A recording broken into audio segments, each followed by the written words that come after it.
Les effets thermiques, tout comme les coups de soleil ou l'exposition de la peau à une lampe infrarouge, on constate des brûlures de peau. Donc les effets thermiques sont des échauffements des ondes. Concernant les effets biologiques, de nombreuses personnes se plaignent de troubles du sommeil avec des réveils nocturnes et la perte d'un sommeil réparateur, des acouphènes, des céphalées, des arythmies cardiaques et une perte de concentration, des crises d'angoisse, etc. Ces symptômes sont les signes pour certaines équipes médicales, comme le docteur Belpomme en France, de l'apparition d'une intolérance aux champs électromagnétiques, voire d'une hypersensibilité qui peut conduire à une perte de vie sociale dramatique afin de se protéger des ondes. Et à long terme, ça devient la maladie d'Alzheimer. Concernant les normes, disons plutôt les normes sur les effets thermiques, qui sont désormais imposées par les industriels avant d'être validées en droit européen, puis transposées en droit français. Les normes ne vous protègent pas. Il n'existe aucune norme sur les effets athermiques et sur les effets liés à une exposition faible sur le long terme. En France, les normes concernant les champs électromagnétiques, ça va de 29 à 61 volts par mètre, et après ça dégraisse suivant les pays.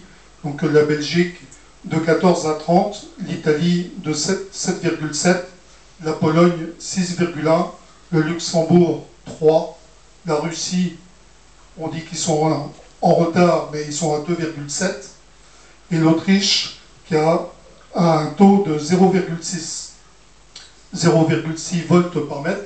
Il faut savoir que ce sont les valeurs réclamées par les lanceurs d'alerte.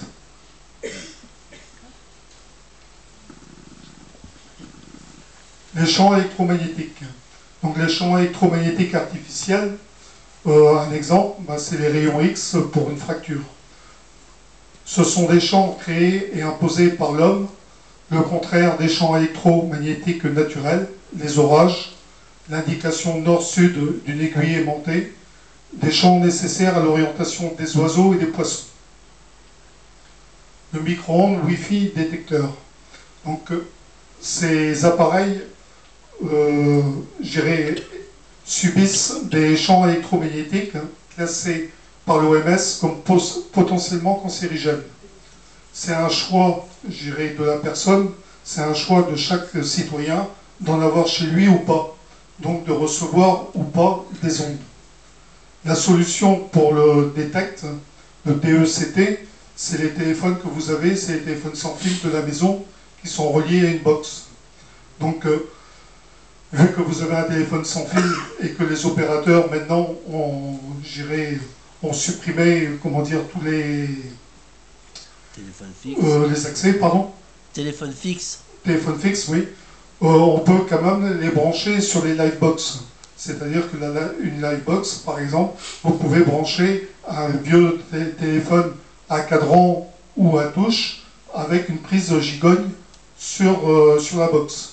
Donc je vous conseille d'essayer de trouver des vieux postes téléphoniques pour les brancher dessus, à la place du DECT qui, lui, émet beaucoup. La solution concernant le Wi-Fi, c'est de remplacer le Wi-Fi par des câbles Internet.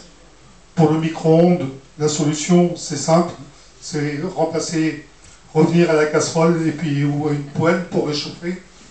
On sait que le micro-ondes, par exemple, quand vous allez au magasin, que vous devez choisir un micro-ondes, vous prenez 2 téléphones portables avec vous, vous allez chez Darty, vous mettez un téléphone dans le micro-ondes, avec l'autre que vous avez en main, vous faites sonner celui qui est à l'intérieur du micro-ondes.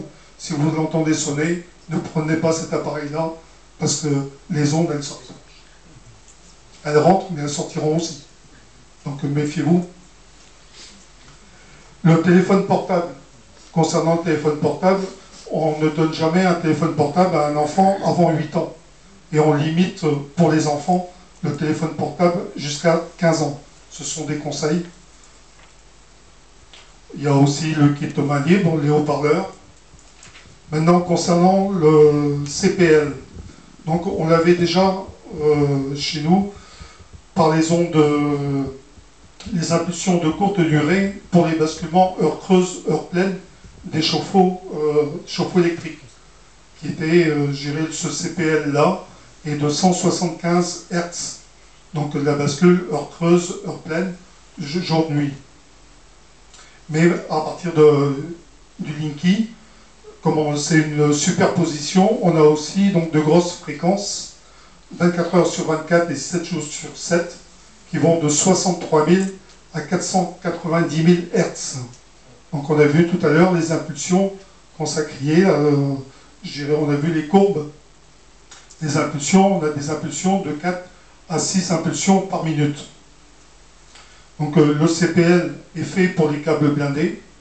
Toute votre installation électrique dans les murs de votre maison et les appareils électriques émettront des ondes nocives pour la santé. Il faut savoir que le CPL, vous pouvez le détecter avec un poste radio. Donc en grandes ondes, vous mettez le poste radio en grandes ondes et vous recherchez entre 148 et 280 kHz. Et pour la dernière génération de Linky, en grandes ondes, sur 190 kHz.